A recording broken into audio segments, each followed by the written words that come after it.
What's up, everyone? Welcome to episode 7 of the Successory Show podcast, the only podcast dedicated to success in life and in sport. I'm joined, as always, by Riley Presnell, who's already cracked her can because we're highly caffeinated conversations. Is like a little side joke there. Today is the topic of, is your opinion really yours? Which was kind of cool because we wanted to speak on influence and we wanted to know how people are affected.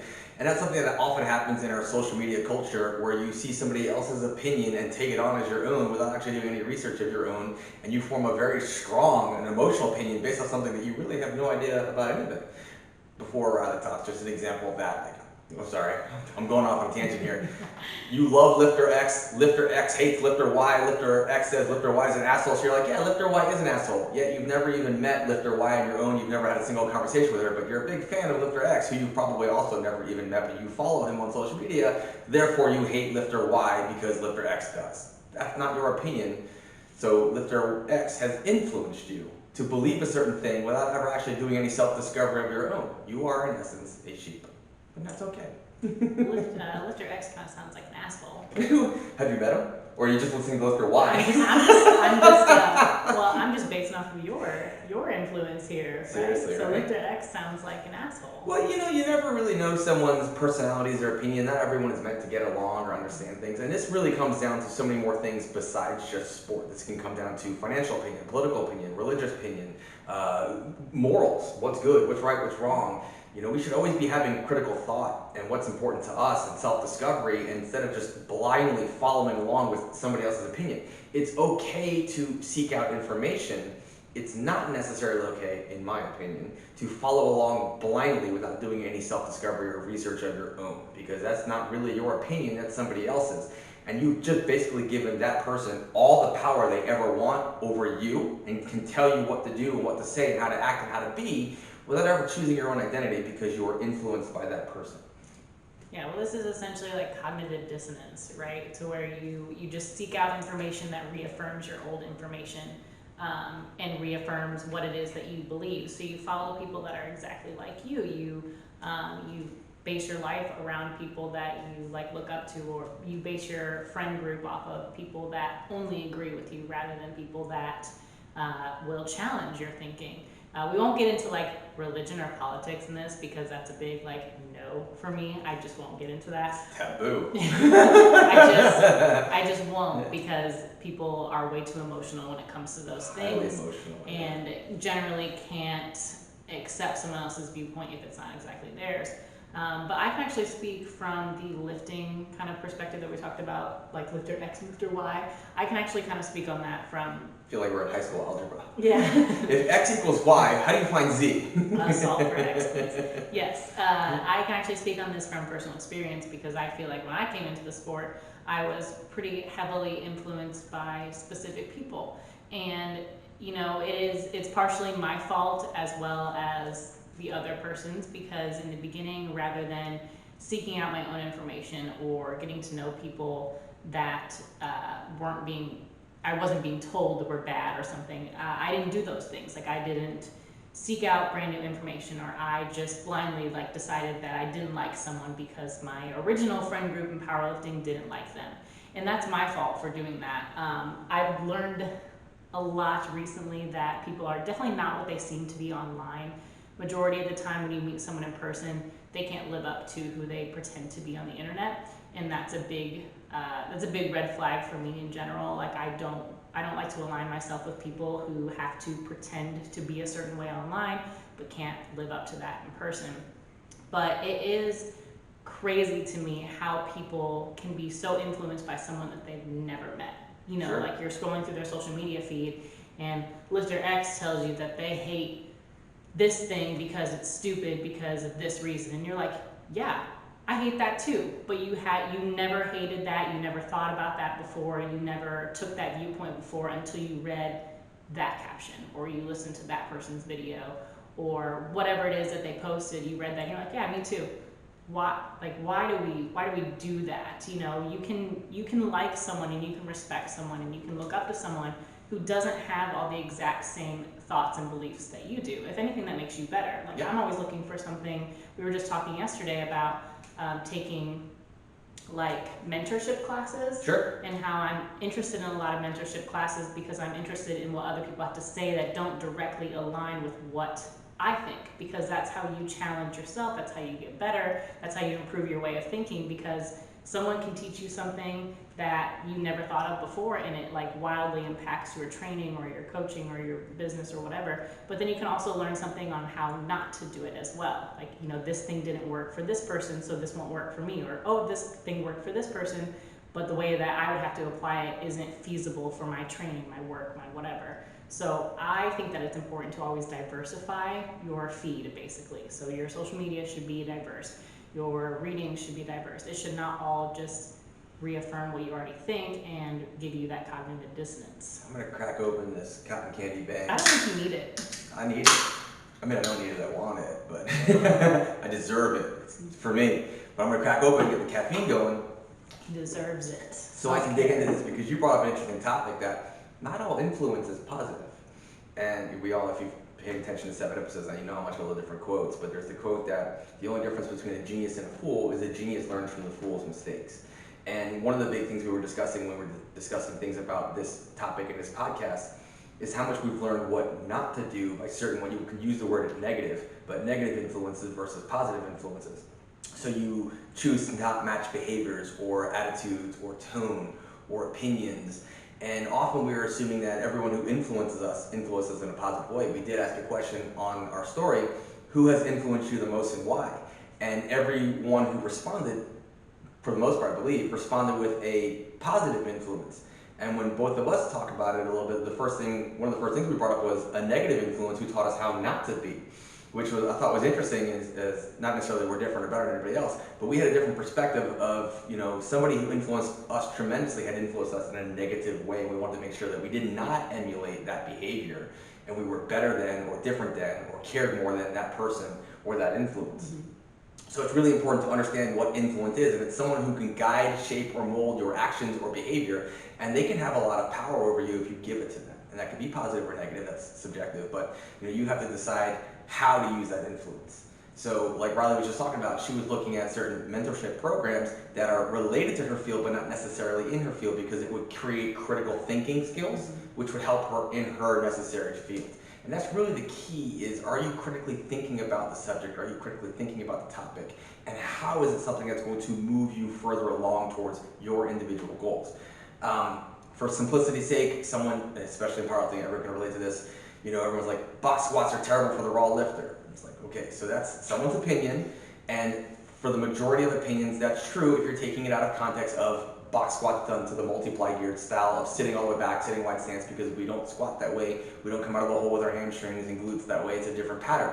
But maybe you're using box squats to learn position, tempo, pattern, stability, whatever, and you have a different pattern. You're matching your own box squat pattern, so it can be used as a motor patterning tool, a teaching tool, not a building tool. So it's always subjective, but if you just took it out of context with box squats for the raw lifter sucks, well then you're right, because that's just basically the context. But there's deeper thought that can go into that. I'm just using that for simplicity's sake. There's so much deeper thought, and always we talk about this, what's the intent? What are you trying to achieve? And if you just remove something entirely, we see this in nutrition. Carbs are bad. Why? Why are carbs bad? We need no, carbs. They're not. Our brain runs off of glucose. How could that possibly be bad for you? But an excess of carbs could be bad for your weight loss goal, or maybe you're having terrible carb choices and you're crashing and your mood sucks because you're living off of simple sugars as opposed to things that are going to help fuel you throughout the day, or maybe that are fiber filled that help you sustain throughout the day. You know, it comes down to the choices. So influence can be very, very dangerous if things are bucketed together into one thing. So fats are bad. That's what I'm old enough to remember the 80s when fats were bad. So they used margarine. Well, it turns out margarine was 10 times worse than actual like butter fats. You know? And there's some good things that can be in butter fats. It's what do you individually need? What do you individually believe? What do you individually want to accomplish? And not blindly listening to a blanket generalized statement, because that's what influence does. If somebody of significance and importance makes a generalized statement, 80% of the people who follow that person are going to believe it. 20% might say, no, I have a different opinion. And the ones who really get the most out of it, between that 80 and 20, are the ones who research it further and craft their own thought about it. You know, how can I apply this in a way that I need to, or it helps me? Yeah, critical thinking is definitely lacking. I feel it's kind of because we're told what we should be thinking. Essentially, like when we get on social media, like we're told what we should be thinking. Obey. Like right. Yeah. I mean, seriously. Sorry, we watched They Live last. I'm introducing her to 80s movies, and Rodney Piper in the movie They Live, that was like the big theme, is we were being programmed by an alien culture. Fantastic movie. You should watch it. Okay. You're not introducing me to 80s movies. You're just introducing me to 80s movies I didn't know. That's her opinion. I'm not influenced by it at all. But like even when you get on social media right now, you open it up and the first thing that pops up is like vote. And like granted, exercise your right to vote or whatever, but you're being told what to think as soon as you get on social media. The first post that you read is telling you what to think, or it's setting the tone for the rest of your scrolling. Same thing with whatever story that you watch. But what Trevor is talking about is like application is really key here, and he gave the really simple example of box squats, which like I don't find box squats super effective, but they actually are effective for me. Right. Specifically, like we found out recently that box squats in my normal stance with the touch and go style where I'm maintaining tension on the box is really helpful for me because I tend to lose my tension in the hole when I come back up. So like box squats are beneficial to me. I'm not a geared lifter. So anyone that's saying that box squats are the devil is not applying it where it's necessary. As hard as they feel for you, you might actually agree they are the devil, but it's the devil you need to know. They're awful. But also with this is I think that people get the difference between inspiration and influence a little bit mixed up. Key. That was huge. Yeah, we kind of talk about these episodes a little bit on our walks just as to prepare kind of for what we're going to say. But, influence and inspiration are quite different, right? So influence is going to be that someone actually molds and shapes your thoughts, your beliefs, and everything into a new type of way. And inspiration may be that you watch like a motivational powerlifting video before you go lift, and it like really gets you motivated, driven, hyped up to lift heavy. That's more of like inspiration, right? Where influence is actually something where if you thought one way and then you took someone else's influence, it shapes you to think one totally different way.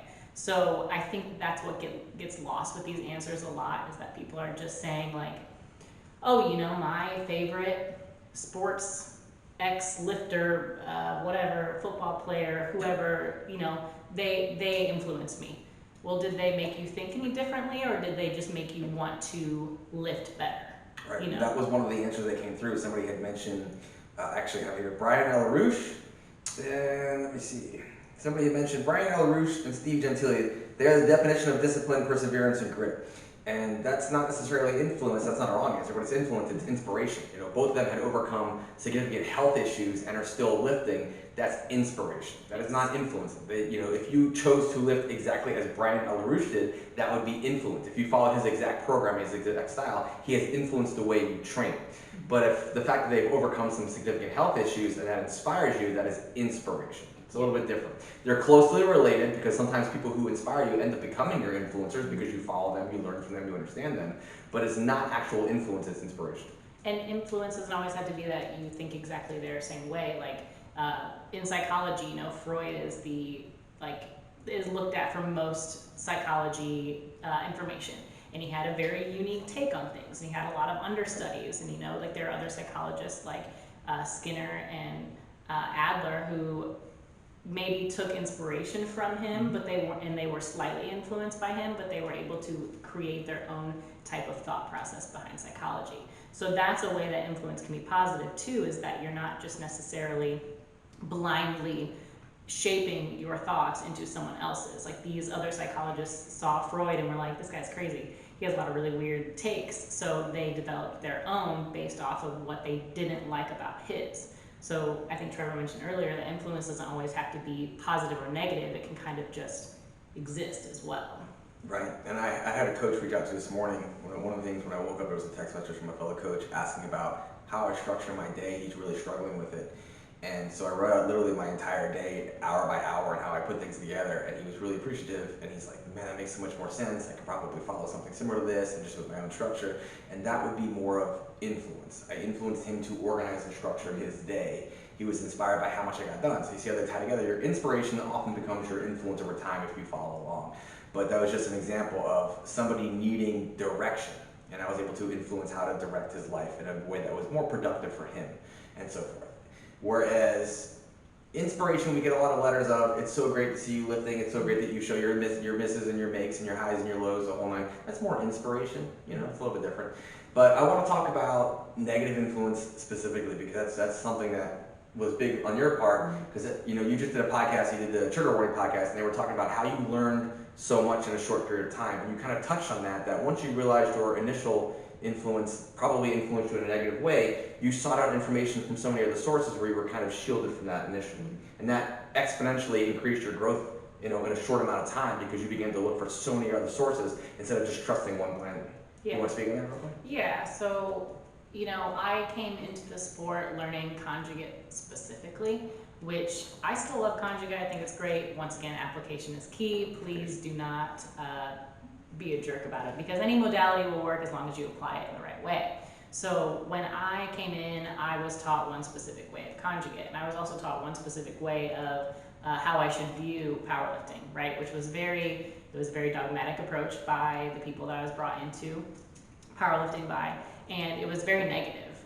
It was kind of like, it's like that old school, like, if you're not bleeding and you're not in pain and you won't die for this, kind of like really dogmatic, dramatic viewpoint of what powerlifting was. And I get accused of running a cult. it was just very like we didn't like certain people because of X, or we didn't do this because of X, and I wasn't really super strongly influenced to ask a lot of questions, or if I did ask a lot of questions, I was kind of met with like blasé answers that didn't answer it at all. So because I wasn't getting the education that I want, and I'm a very like naturally like sought out for education type of person. Like I always want to understand, like I like details, and I want to understand the whys or the hows of things. So I just started looking things up myself, and you know, I would, the resources that are available to you are what is on Instagram, or like Elite FTS, or you know, like I can Google scholar things, but powerlifting is such a small niche kind of sport that there are not a lot of scholarly articles based off of powerlifting. So I would look at like weightlifting things or CrossFit or whatever was more accessible, and I would kind of try to make sense of it into how it would apply to what I'm doing. And I also just kind of stopped listening to like the people that I'm not supposed to like, you know, like, oh, you're not supposed to like this person. Like I didn't care anymore. Like that's not, I don't want people to dictate who I do or don't have to be my enemies just because they're your enemies. Right. So in the beginning, I had to do all of my own type of research, or gather my own information in order to feel like I could grow. And I feel like that really helped me gather as much information and knowledge as I have now, because I mean, I'm 3 years into the sport, like a year and a half into coaching, and I've amassed a good amount of clients just from my own research and my own, you know, seeking out my own information, asking questions to people that do things differently than I do. You know, like Trevor and I both live in the same house, and we both coach, and I still do things relatively different than what he does. Like I still program conjugate, and where he like prefers more linear and block. Like I'm not just, you know, taking what he knows and just applying it blindly to what I do, because that helps no one in the long run. So I had to learn how to critically think, which is super important. But from my past experiences with coming into powerlifting, it really did teach me what I don't want to be, or how I don't want to come across. And I feel like that for me is a little bit more valuable than just being taught all of the positives of what I should be doing. You know, my quote unquote career with powerlifting maybe a little bit differently if I had started off more positively, but I definitely don't think I would have taken the initiative to find out as much as I did on my own, and I may not be as far as I am if I hadn't learned how not to do things at least 1,000 times before I figured out how to do the right things. Hey, you're gonna learn how to do things your own specific way, and that's one of the things I always joke about. Like the worst question I get when I put up a Q&A box is, what powerlifting book should I read? And I'm always like, none. You know, Yeah. I don't want to be influenced by people who are repeating the same cycle. I want to be influenced by people who are outside, fresh eyes, fresh vision. I love to read about from strength conditioning perspective. I love, like you mentioned, weightlifting, CrossFit, powerlifting, bodybuilding. I love different aspects that have a parallel as far as strength training. And same thing with business and the whole nine. You know, just because they're not in the same business doesn't mean I can't apply the principles of their business to my business. And the same applies with strength training. when you have strength and conditioning coaches who are working with $100 million athletes, they have to be very precise and they have to understand things. They understand systemized and stress management and what is the hierarchy of needs of that athlete. And that's why I like to look at that. We're all going to bench, squat, and deadlift and powerlifting. We're all going to do some variation of high bar, close grip, and maybe opposite stance or a block pull and so forth. But what are the things that the athlete's not understanding? Because if I'm working with a powerlifter, they understand powerlifting terminology. I don't need to read more about powerlifting programming because it's 50 years of redundancy. I need to understand of how to coach, how to relate, how to communicate to an athlete. Because when you're a football player who's in the strength training room, he understands the X's and O's of the football field. He understands his playbook. He doesn't understand dynamic correspondence of movement to the field. He doesn't understand gym terminology the way a powerlifter would. So I need to be able to learn how to cue and create and teach from that perspective, where they're not working with a lifter, they're working with a football player or a basketball player and teaching them how to be a lifter in the weight room. That's why I'm like, don't read powerlifting books, you're gonna waste your time. Yeah. You can go to a powerlifting meet and buy me dinner. Have a conversation with me after me. You're gonna learn more in an hour or 2 hours of just having dinner with me than you would any freaking book, because I read all the books and they're all redundant. It's repeating the same things. The principles are the same regardless, but how you apply them and how you teach them, that's the nuance of coaching. Yeah. And that's how I like to be influenced. I think people forget how specialized powerlifting actually is. Like, everyone hates on athletes like in the NBA or the NFL, and they're like, oh, they're not squatting to death. And they're it's not like, paid to. why they don't need to. They don't need to squat to death. They need to move laterally fast. They need transverse planes, different level changes, So like, leave those athletes alone. They're getting paid way more than you. Like, they're getting paid to do a sport really, really well, and you're getting paid nothing for powerlifting. Absolutely. So just like leave them the fuck alone. That's always hilarious when a powerlifter thinks that powerlifting is strength conditioning. No, powerlifting is powerlifting. Yeah. That's awesome. And that's one way that we're influenced, because we know a lot about squat, bench, deadlift. We think we know a lot about strength conditioning. It's just not the case. It's not the same thing. Yeah, it is not. Jenna answered in a way that I thought was really interesting, where she said not so much a who, but gravitating towards ideas and people to be a better person. That is someone seeking influence, and that was really cool. That was a great answer, actually, because she understands she can come from a better place if she surrounds herself with better people. And again, it's having a diverse amount of people who have different thoughts, different beliefs, or different ideology than you that you can learn from, understand from, or challenge your own beliefs. So you're not influenced from another person, you're influenced from yourself. That's really key, is being your own hero, influencing yourself through research and critical thought. Or even like she mentioned, like different environments and whatnot. If you have access to 4 different powerlifting gyms or 4 different gyms that you can powerlift at around you, and you're only going to one, you're kind of doing yourself a little bit of a disservice, because one, everyone kind of has different equipment or whatever, but you get a chance to be around different types of people and understand how different types of people train, or what they do like, what they don't like. So if you have access to more than one resource around you, whether that is a gym or training partners or whatever, why are you not taking advantage of all of those different types instead of just planting yourself in one and thinking that that's the only one that you can do? Right, and our original question was, who has influenced you the most and why? And we got some interesting answers. Here was one, Christian Ento, who's a friend of mine. He's a fellow powerlifting coach. Great coach. And the person responded in 2 different ways, but I want to read one of them. Christian Ento, because he showed me what a man is and how a father should be. That's actual influence, right? He didn't really talk about the powerlifting aspect. He didn't talk about his coaching.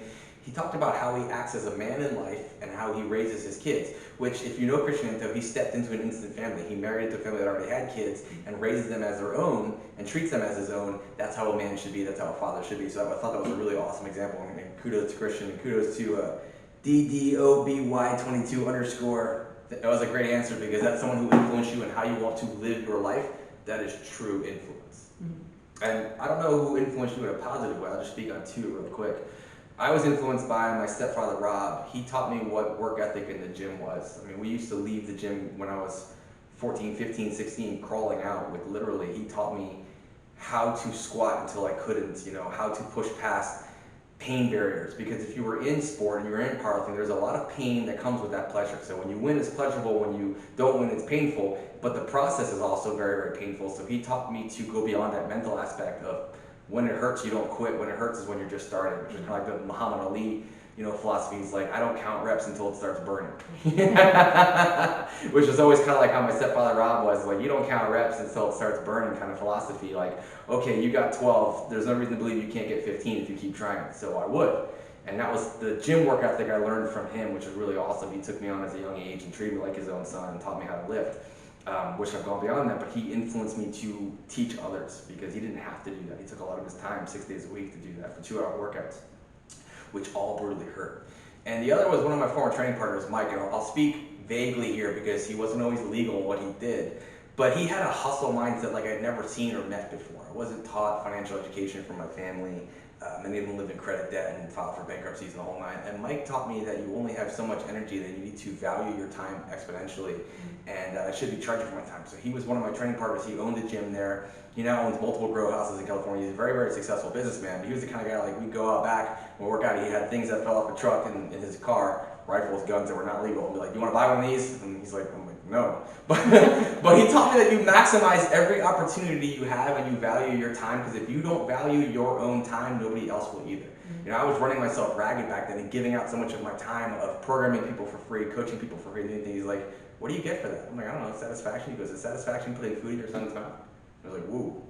When you put it in that perspective, no. He's like, you're too tired to play with your son, you're too tired to feed your son, buy things for your son, but you're helping all these people. They're buying your energy, they're buying your time. You need to be charging for that, and you need to be providing enough value for it that they feel a reason for it. And that's how I've always run my business, as value first. I'm providing a value for them, and I understand that they're buying my education, they're buying my time. So he taught me that value ethic of my work that I need to have, that I need to be maximizing my time as much as possible, and also respecting my time enough to charge people for it, because those that pay attention. You know, so if you're not paying for something, chances are you're vaguely paying attention or not caring. But if you are invested in me, you're also invested in your result. So you're going to do the things necessary, and that was something he taught me. That was 2 positive influences. Yeah, I really don't have that many positive influences. I met a lot of really great people recently, like within the past 4 to 5 years, that have positively influenced me, but nothing that stands out more than the negative, I guess. My positive generally always ends up being like my grandma. I talked about her on previous episodes, but she was 10 when I passed away. So really, you know, I have memories of how she was, and I have an idea in my head of how she was as well. So I base positive traits off of that, but I also learned a lot of how not to be from her as well. But majority of, you know, my family and I are super close. I've learned a lot from my family about the type of person I don't want to be. I learned a lot from my family about how I shouldn't be as a partner or as a family member, or the type of things that I don't want to do. I've learned way more about what I don't want to do for my family than anything. And same thing with like sports coaches. I've had a lot of really, really shitty coaches that taught me how I don't want to be to an athlete. So that's been helpful for me in my job now, is because I'm like, okay, well, this is how my volleyball coach was. I don't want to be anything like that. So let me take a second and try to reassess the situation. But majority of it in my life is teaching me like, hey, I've been around these qualities and I've been around these personality traits. These are kind of things that I don't want to exemplify. So I won't, or I work hard not to. Alexis mentioned that her mom was a big influence for her, and at the end she put like, apples don't fall far from the tree, and you're a product of your environment, and like, you absolutely are. And I definitely do, you know, have a hard time sometimes falling into those negative traps that are based off of my family, but I am way more, I recognize those a lot more now, so I work hard to not be like those people, because I don't like those people. Yeah. They're not in my life now. I don't like them. I just don't want to be like that, so that's how I base my life. If I think that what I'm doing reminds me of someone in my family, I'm probably doing it wrong. So I will adjust my thinking or adjust my response accordingly. And influence comes full circle when you do find someone who influences you in a positive way, so to speak. You mentioned your sports coaches, and we had one here from Michael Scullin, and he talked about that. He wrote me a long form and answered the question. It was too big for the box. And he's like, my middle school football coach was the first person to ever sit me down and tell me that I would need to put in extra effort and go the extra mile to get where I am and where I want to be. This rings true to this day, and applying the concept to daily life has made success come to fruition through hard work and planning out my goals. He actually called me the other day to discuss programming, and I get a combination of feelings like imposter syndrome and wow, I'm actually starting to feel recognized as knowing something. Just something I've noted when people I used to look up to start asking me questions. So that influence came full circle, and kudos to his middle school football coach, Yeah. because he pulled him aside and said, hey, you have the potential, but you're not using your resources to reach your potential. You need to give this extra effort in these areas. But not only did he do that at a young age, take time to recognize someone who has potential but wasn't utilizing it, he still is connected to him, and now he saw Michael grow up to the point where he thinks, I can learn from Michael now. There's things that Michael understands that are different from my way that he can help me make it better for the next generation of kids coming up. That's really freaking cool. Yeah, I think that's important as a coach too. Like even though, I'm not obviously not the best coach in the world or whatever, but like I learn things from my athletes every single day. Like if they respond to how I've written something in a program, they're like, this doesn't make sense to me. That is an indication that I should probably revisit that and like reword something. Or maybe the way that I'm trying to relay information isn't working for 1 to 2 people, and they're like, hey, that kind of doesn't make sense to me. So that makes me go back and have to critically think about what it is that I'm doing and how that may not translate to everyone. And I know Trevor does the same thing. Like he coaches a lot of really high level athletes, but he's still always trying to learn something. Like he has Matt Domney helping him right now with like learning PRI, breathing positions, my own personal movement, so I can relate better to the athletes and recognize positions or needs of that specific athlete and say, hey, you know what, I'm noticing you have a similar pattern. Why don't we try this exercise that's working for me and see how it works for you? And I just had that yesterday with Payal Ghosh. It's P-A-Y-A-L, but it's actually like Pyle, but I always say Payal because I'm American. Well, that was like a terrible statement, but it's true. It looks like Payal, but it's Pyle. And she's having issues where she's all-time world record holder in sumo deadlifts. She's like, I felt all of my back today, wasn't my hips weren't opening. And I'm like, yeah, you look like you're restricted in the hip flexors. And we tried 99 breathing, and I gave her the adductor drawbacks, which is a breathing drill with rotation and pushing the back leg against the wall that Matt gave me. And she's like, wow, game changer, world of difference. I can actually feel my glutes again. So sometimes our habits become our position. She's a school teacher, a professor at Florida State University, so she sits at a desk all day, and the hip flexors are shortening, and it compromises her breathing. So by having her do that one breathing drill, night and day opened her back up. And that's because I took the time to pay somebody else to teach me what I don't know. Yeah, and Those who pay attention. Yes, absolutely. That has never rang truer to me than this past year. But yeah, I mean, like who you decide to learn from or who you decide to surround yourself with is going to influence you no matter what. It doesn't matter if you try to not have them influence you, they're going to. Whether that's positive or negative or whether that helps you or hurts you is entirely up to you. Like I mentioned earlier in the beginning of my powerlifting career, how I was influenced probably hurt me a little bit, but it also brought me to where I'm at now. So that's okay.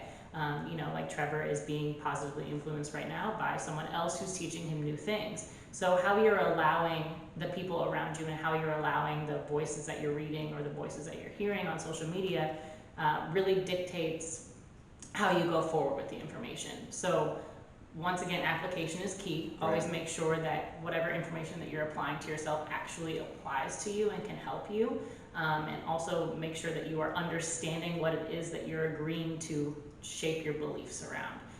Don't just blindly follow people because they're popular on Instagram and have 20K followers or whatever it is. Those things are not important in the long run. What is important in the long run is that you understand what it is that you're following. You understand like the modalities, you understand how you're living, you understand what these beliefs mean for you and how they apply to your life. That ultimately will get you further than just being like, wow, I'm fangirling over this powerlifter because they like my post and now they follow me, so I'm just going to do everything they say. That doesn't help you. That's not helping. At the end of the day, you want to make sure that your opinion is actually your opinion. It doesn't matter who it's necessarily influenced by. Just question yourself to make sure it's something that you truly believe before you pontificate about it online and how you choose to live and what you choose to say. You're going to have detractors. I've got a ton. The bigger the notoriety you get, the more people are going to try and tear you down because that's how they develop themselves. They feed off of, your positivity with their negativity, and it's really just a matter of insecurity. By pushing other people down, they're trying to build themselves up, but nobody sees them as building themselves up. They see them as pushing other people down, which shows their insecurity. So just make sure that your opinion is your actual opinion. If you don't believe something, research it. If you blindly believe something, then you deserve the other outcome that comes with it. It's just reality. I agree. Got anything else for me to say? I don't think so. I kind of ran out of my drink. I'm all bummed. It was delicious cotton candy bang. So basically the end of the beverage means the end of the episode. Yeah, that's about right. mine means that the half of the beverage means the end of the episode, and the rest goes in the fridge. The rest goes in the fridge. Yes. What was the expression? It's closing time. You don't gotta go home, but you can't stay here. Luckily, we live here. Semi-sonic. Semi-sonic. Closing time. Yeah, it's a great song. It's a good Great one. song. We should probably add that to our playlist for Alexa. Oh yeah. Good call. Yep. Yep. All right. Are we ending this? We're ending it. That's our awkward ending. Awkward silence ending. Yeah, I never know how to end these. Okay, bye.